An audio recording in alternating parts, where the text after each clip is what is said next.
Now, this is the continuation of our report. What is cost benefit analysis? So, let's talk about cost benefit analysis. Cost benefit analysis, or CBA, is a systematic process that businesses use to analyze which decisions to make and which to forgo. The cost benefit analyst sums the potential rewards expected from a situation or action and then subtracts the total costs associated with taking that actions. Now, here are the key takeaways of cost benefit analysis. First, a cost benefit analysis is the process used to measure the benefits of a decision or taking actions minus the costs associated with taking that action. And it involves measurable financial metrics such as revenue earned or cost saved as a result of the decision to pursue a project. Now we are going to talk about COBA. So what is COBA? It is a computer program for the economic assessment of road schemes.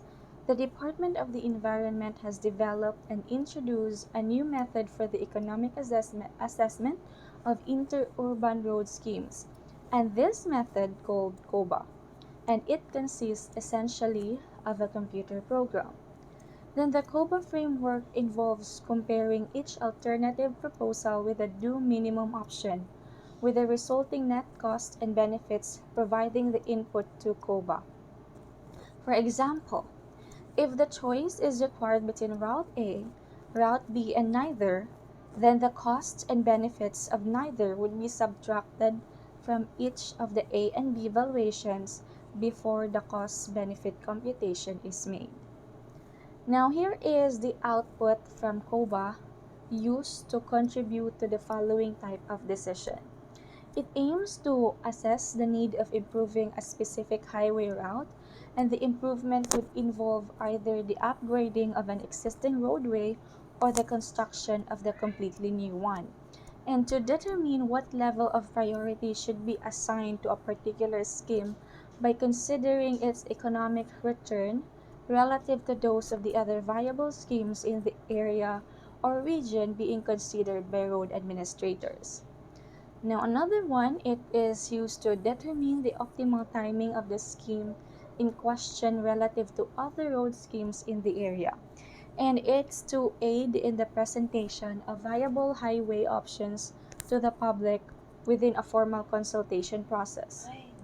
Now, lastly, it is to establish optimal junction and link designs by comparing the economic performance of the options under consideration. Now, here are the advantages and disadvantages of cost-benefit analysis. Let's go. Okay, now let's first go with advantages. The advantages of cost-benefit analysis are the use of the common unit of measurement, money, facilities, comparison between alternative highway proposals, and hence aids the decision-making process. And given that the focus of the method is in benefits and cost of highways in question to the community as a whole, it offers a broader perspective than a narrow financial or investment appraisal concentrating only on the effects of the project on the project developers, be that government or a group of investors funding a toll scheme. Now, the disadvantages of CBA, or cost benefit analysis, is the potential inaccuracies in identifying and quantifying costs and benefits, and the increased subjectivity for intangible costs and benefits, and also the inaccurate calculations of present value resulting in misleading analysis. Now, let's talk about payback analysis, another one. What is payback analysis? So it is a mathematical methodology to determine the payback period of an investment. The payback period is how long it will take to pay off the investment with a cash flow derived from the asset or project. In other terms, it calculates the break-even point. The payback period is usually measured in fraction of years. Now, it can also provide important information for decision making, and it provides a means to manage risk. You can use payback analysis to determine whether an asset or project will pay for itself in an acceptable period of time. Shorter payback periods are usually viewed as less risky. Additionally, you can also use the method to compare potential assets or projects to see which will recoup its cost quicker. The payback method is certainly not the only financial metric that should be relied upon when making an investment decision, but it is a useful tool. Now, there is a formula of how to solve the payback analysis. The payback period is the total investment required to purchase the asset or fund the project divided by the net annual cash flow, which is gross cash flow minus expenses generated from the asset or project. Now, here is the formula. Here, payback period is equal to the initial investment divided by the annual net cash flow. Okay. Now here, let's proceed to environmental appraisal of highway schemes. Now, the environmental evaluation therefore requires an alternative analytical structure. The structure developed within the last 30 years in term Environmental Impact Assessment or EIA. The process was made statutory under the National Environmental Policy Act in 1969 or NEPA, which requires the preparation for an environmental impact statement or EIS for any environmentally significant project undertaken by the federal government. Now, NEPA prescribed a format for the EIS requiring the developer to assess, and these are the format: the probable environmental impact of the proposal, any unavoidable environmental impacts, alternative options to the proposal, short run and long run of the run effects of the proposal, and any relationship between the two, and any irreversible commitment of resources necessitated by the proposal. Now, here is the directive also details the minimum information that must be contained with EIS. And this includes, first, a physical description of the project. Second, a description of measures envisaged to reduce or remedy the significant adverse environmental effects of the projects. Third, the data required to both identify and assess the main effects of the environment of the project in question. Now let's go with the 12 environmental impacts forming the assessment framework. And these are: first, air quality; second, cultural heritage; construction disturbance; ecology, nature conservation; landscape effects; land use; traffic noise and vibration; pedestrian, cyclist, and community effects; vehicle travelers; water quality and drainage; geology and soils; policies and plans. Now, the new approach to appraisal. Okay, let's go with Neta. Neta is the government's method of appraising the impacts and benefits of transport schemes. It includes a one-page summary of the impacts for each of the projects considered. Within the method, all significant impacts should be measured. Wherever possible, assessments should reflect the numbers affected in addition to the impact on each. Now, this appraisal summary table is designed for presentation for those decision makers charged with determining whether approval for construction should be granted, and if so, what level of priority should be assigned to it. The AST summarizes the assessment of the scheme in question against the following five objectives and their constituents' impacts, and it is seen by the government as being central to transport policy. Now, here is those criteria. Here, environmental impacts. There is um, air impacts, landscape, biodiversity, heritage, and water. Of course, there is safety and economy. And in economy, there's journey times, cost, journey time reliability, and regeneration. And also the accessibility. And in accessibility, there's pedestrian, access to the public transport, and community severance. And lastly, the integration. Now let's talk about environment. The criterion for this is noise.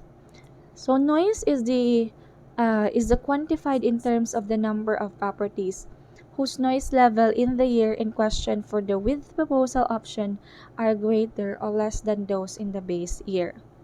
Next is local air quality. Levels of both particulates PM10 in microorganisms per cubic meter and nitrogen dioxide NO2 in parts per billion rather, are of particular concern. Now, landscape. Neta describes the character of the landscape and evaluates those features within it that are deemed important by the decision maker. Next is the biodiversity.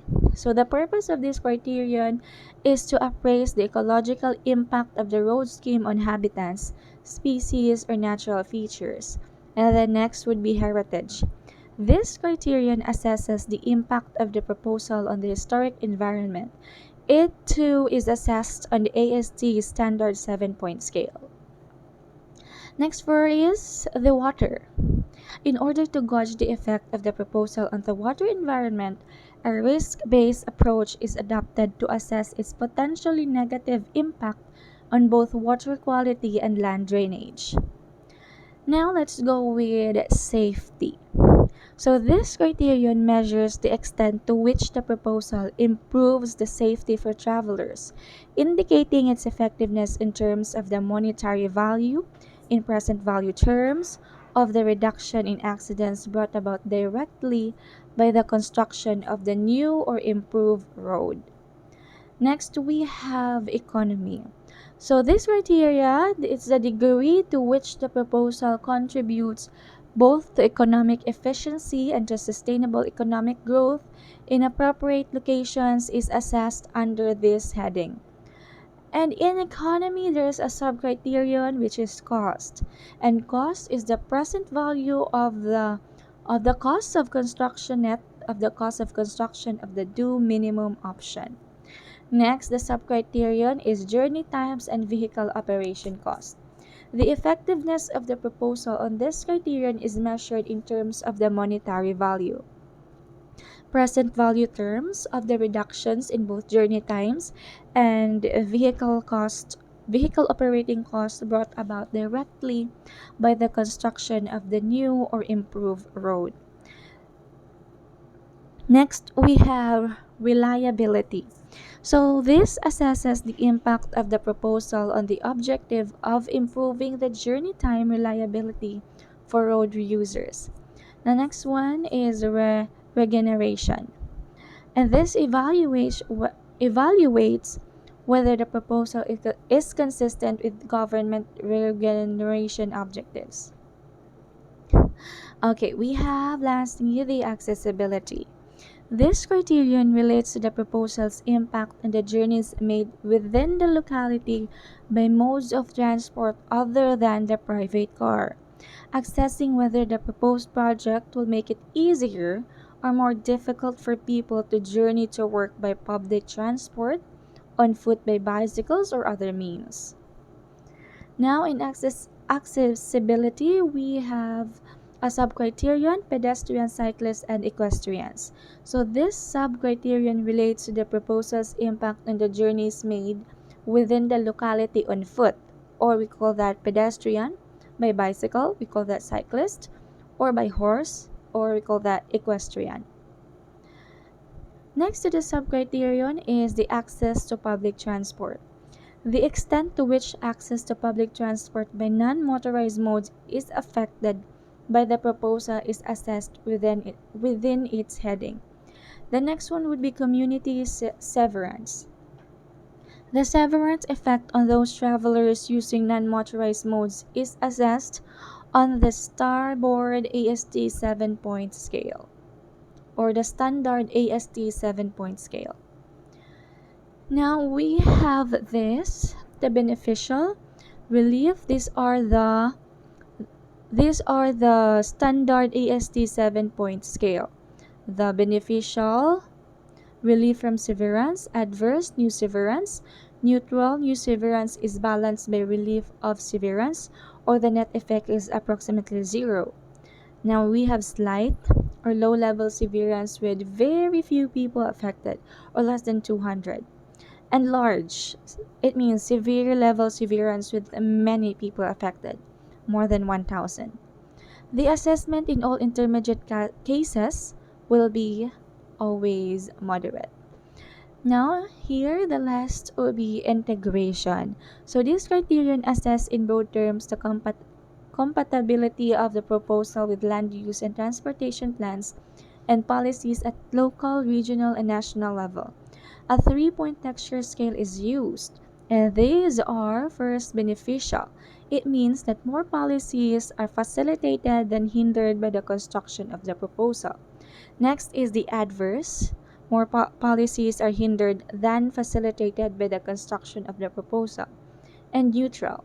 The net effect on policies is zero. Now, this is the summary of our report for today. So, this chapter summarizes the main types of methodologies for assessing the desirability both in economic and environmental or social terms of constructing highway proposal. That would be all. Thank you.